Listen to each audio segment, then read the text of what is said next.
this example, first thing we need to do is get it into a table.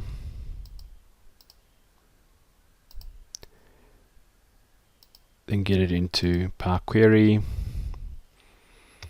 Now what we want to do is just pull out the last one. We can see it looks like it's a backslash. So I'm going to say split columns by delimiter. It's looking to use that. That's definitely not right. We want to use the backslash. But now we only want to pull out the last item. So one of the options here is the rightmost delimiter. So I'm going to click on that. When I say OK, you'll see what it pulls through is all the items. Notice then that the very top item comes through as a null. So you then have to decide how you want to treat those. Are those applicable? Maybe they should be deleted.